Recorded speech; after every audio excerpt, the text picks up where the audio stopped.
बिहार और बिहारी शब्द सुनते ही जो आपके मन में सबसे पहले छवि बनती है वो कौन सी होती है?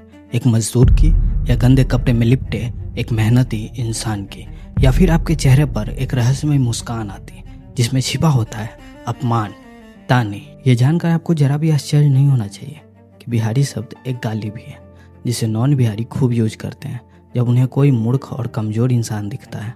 हमारे बिहार में कहावत है, अजल गगड़ी छलकत जाए, इसका मतलब होता है कम ज्ञान या कम योग्यता होने पर भी बहुत अधिक दिखावा करना। ऐसा नहीं है कि सभी वैसे हैं जिन्हें पता है बिहार के गौरवशाली इतिहास के बारे में, उन्हें पता है बिहारी शब्द का मतलब। मेरा कुछ पर्सनल एक्सपीरियंस रहा है जो मैं इस वीडियो में ऐड करूंगा, और उन लोगों को भी पता चल जाएगा बिहार के गौरवशाली इतिहास के बारे में जो लोग बिहारी शब्द को गाली के रूप में यूज करते हैं। ये बात उस समय की है जब पूरी दुनिया पुराने रीति रिवाजों से चल रही थी।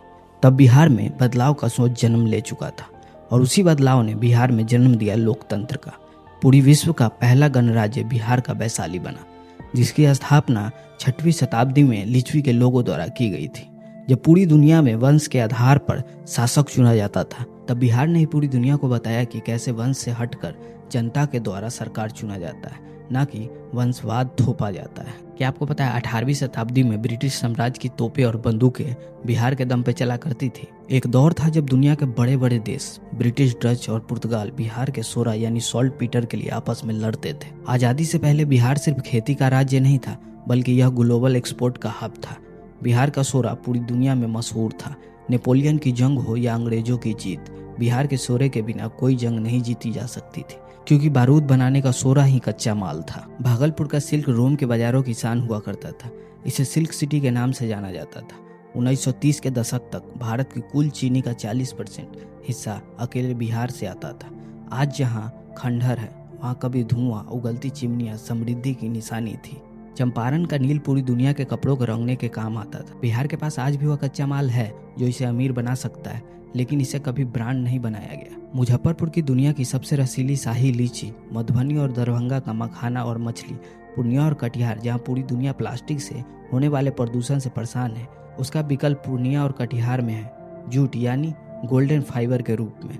हाजीपुर चिनिया केला के लिए मशहूर है, तो रोहतास और कैमूर जहाँ बेहतरीन क्वालिटी के धान उगते हैं। अब सवाल है कि ये सब खत्म कैसे हुआ? इसके पीछे सबसे बड़ा हाथ है राजनीति और गलत नीतियों का। फ्रेट इक्वालाइजेशन पॉलिसी 1952, यह आज़ाद भारत की वह नीति थी जिसने बिहार की कमर तोड़ दी।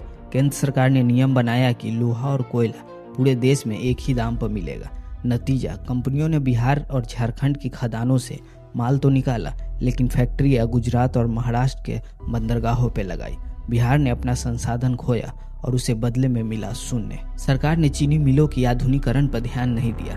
मिलें पुरानी होती गई, घाटा बढ़ता गया और अंत में राजनीति की भेंट चढ़कर बंद हो गई। बिहार की राजनीति काम के बजाय नाम और जाति के इर्द गिर्द सिमट गई। इंडस्ट्री लगाने के बजाय वोट बैंक की राजनीति ने बिजली, सड़क और सुरक्षा जैसे बुनियादी ढांचों को ठंडे बस्ते में डाल दिया। जब कारखाने बंद हुए और खेती घाटा का सौदा बनी, तो बिहार का सबसे बड़ा उत्पादन बन गया सस्ता मजदूर। जो बिहार दुनिया को कभी कपड़े और बारूद निर्यात करता था, वो आज अपने सबसे कीमती संसाधन यानी इंसानी दिमाग और मेहनत को दूसरे राज्य में निर्यात करने पर मजबूर है। अक्सर आपने देखा होगा, जब भी आप बिहार से बाहर जाते हो तो दूसरे राज्यों में बिहार के लोगों के लिए एक अलग छवि बनी हुई है। वे अक्सर बिहारी नाम सुनते ही एक बिहारी को कम शिक्षा, मजदूर या गाली के रूप में देखते हैं, लेकिन सच्चाई इससे बिल्कुल अलग है।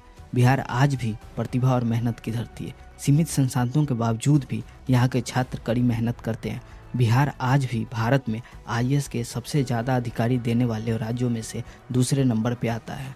इसलिए बिहार को सिर्फ मजदूरी से नहीं, बल्कि मेहनत, प्रतिभा और संघर्ष की धरती के रूप में भी पहचान मिलनी चाहिए। कहते हैं ना कि हर अच्छे वक्त के बाद बुरा वक्त आता है, वही हुआ बिहार के साथ। राजनीति, गरीबी और बाढ़, इन सब से बिहार पीछे छूटता गया।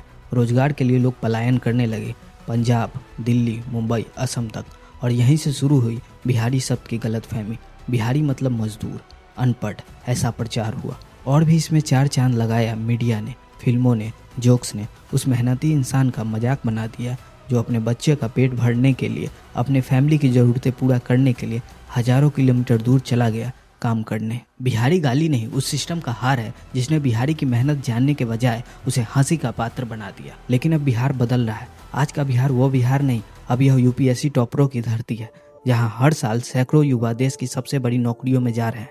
यहाँ के गाँव में इंटरनेट पहुँच गया है, नए नए स्टार्टअप उभर रहे हैं, छोटे छोटे गाँव से लड़कियाँ आईएएस बन रही हैं। पटना, भागलपुर, दरभंगा जैसे शहर अब एजुकेशन के टैलेंट के हब बन रहे हैं।